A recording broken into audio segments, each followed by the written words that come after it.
Olá, você que me ouve, eu sou Nivaldo Lopes. Eu quero ajudar o Brasil, né? E uma das coisas que o Brasil está precisando, que o Brasil precisa, que os governos precisavam fazer, eram as reformas. A reforma, como já foi feita, a reforma tributária, a reforma trabalhista, várias reformas que estão precisando ser feitas, desde muitos governos atrás, que precisam ser feitas e eles não conseguem colocar em prática. Então, o que eu vou falar aqui poderia ser transformado num projeto de lei, poderia ser transformado em algo junto de uma reforma administrativa. Quando alguém for estudar, elaborar uma reforma administrativa, quando alguns parlamentares, algum governo, deveria inserir isso também na reforma administrativa. E a gente sabe que dentro da reforma administrativa dava para inserir muitas mudanças. Uma delas é a quebra de sigilo bancário, de sigilo dos parlamentares, das pessoas que, ao terminar o mandato, automaticamente já passasse por isso, né? Como o senador Cleitinho Azevedo sempre fala isso. Outra coisa que muitos falam é a redução do número, por exemplo, de deputados federais, por exemplo, na esfera federal, uma reforma administrativa que reduzisse dos 513 deputados, reduzisse para menos, para 400, para 300 deputados federais. E os senadores, que são 81, se pudesse reduzir para menos, só 2 para cada estado, né, porque são 27 estados e nós temos 81 senadores, tem 3 eleitos, né, no mandato ativo para cada estado. Poderia reduzir, porque reduzindo o número de funcionários no governo vai reduzir a despesa, né, que o governo tem com salários. Já sobra dinheiro para investir em outras áreas. Mas o que eu vou falar aqui, né, eu vou falar aqui do modo como as pessoas, o eleitor, vai poder avaliar e acompanhar a política, acompanhar. Os eleitores vão poder votar, decidir, participar, observar o que está acontecendo na política, na prática, realmente. Então, seria uma ferramenta, um braço ali, que seria esticado até o próprio eleitor ali, aquela pessoa que votou naquele candidato, naquele estado, naquela região. Então, vamos direto, eu vou falar como, como eu penso, né, nesse projeto, nessa lei, né, nesse projeto de lei, nessa mudança. Hoje em dia, a gente está no mundo moderno, onde as tecnologias estão bem avançadas, né? Então, a gente não tem um título de eleitor em que a gente vota para as pessoas. Se a gente pudesse ter um título ali digitalizado, um título eletrônico, algo que a gente pudesse,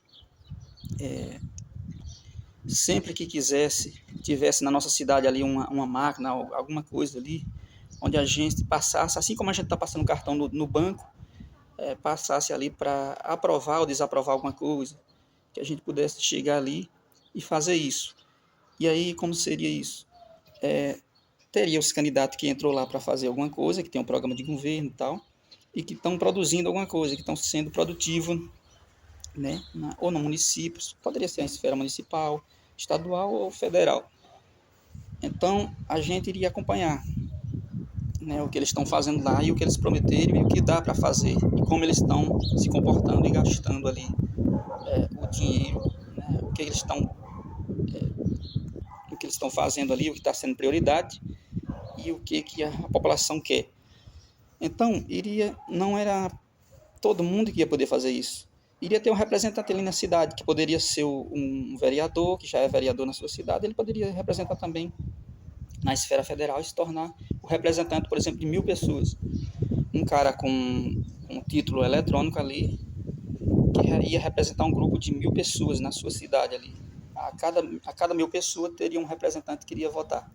Então, esse representante ele poderia se reunir com as pessoas ali, com aqueles 1.000 representados, e acompanhando a política, todo mundo acompanhando, e passar para eles as informações. Vocês estão gostando? Vão aprovar ou não aquilo que o político está fazendo lá, que o seu representante está fazendo lá? Você vai aprovar ou não? Ou você vai votar contra aquilo lá? Você vai bloquear aquilo que ele está fazendo, aquele comportamento dele.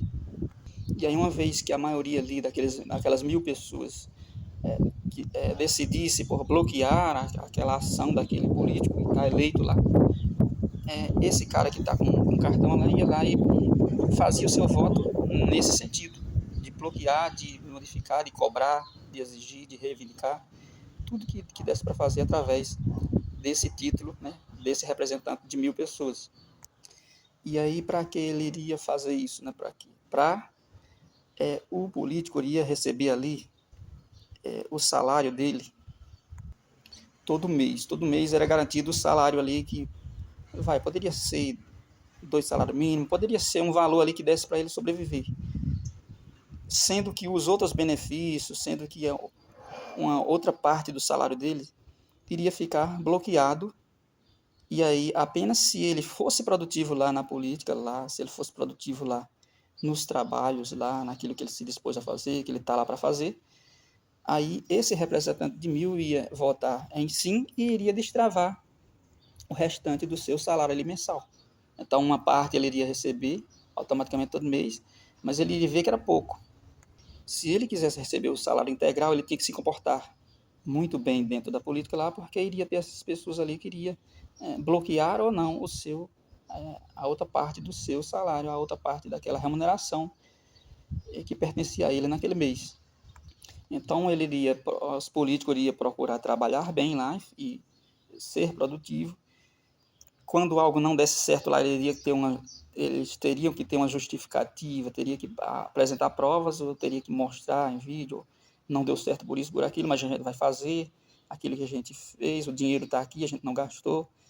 E aí, uma vez que fosse provado isso para a população iria desbloquear o restante do salário dele. Então, era uma forma da gente... as empresas fazem isso, né? Quando um empregado é faltoso, quando ele falta, ele não tem um desconto ali, ele não tem alguma coisa, não tem uma penalidade. Então, da mesma forma, a gente poderia fazer, né, através de um voto eletrônico ali, que fosse bem espontâneo, que fosse bem de fácil acesso nas cidades, onde iria ter um representante ali dos eleitores, cada representante de 1.000 eleitores ia fazer essa função de votar, desbloquear ou não o salário daquele cara que está lá. Se ele trabalhou bem e produziu e foi suficiente o que ele fez dentro da política, a gente vai aprovar para ele receber o seu salário integral ou a gente vai bloquear.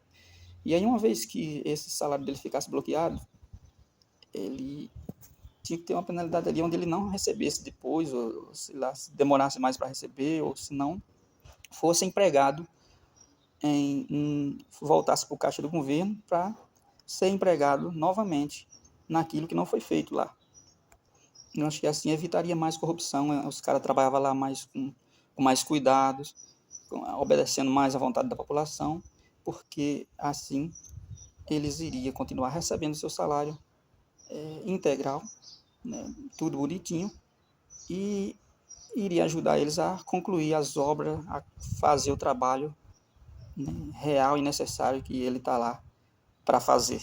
Então, isso deveria existir, deveria ser inserido, né, nas regras, na lei, na administração, em uma reforma administrativa ou criar uma lei dessa natureza. E aí, para isso, os deputados, no momento que alguém for colocar isso em pauta, para as pessoas avaliar, né, se aqueles que se levantar contra, porque sabe que aqueles deputados que não aprovar esse tipo de lei, porque eles sabem que eles vão ser prejudicados, porque eles não querem transparência, não querem trabalhar dessa forma. E aí a gente já vê logo quem é que não quer esse tipo de lei, né? E aí a gente já eliminava ele logo de cara.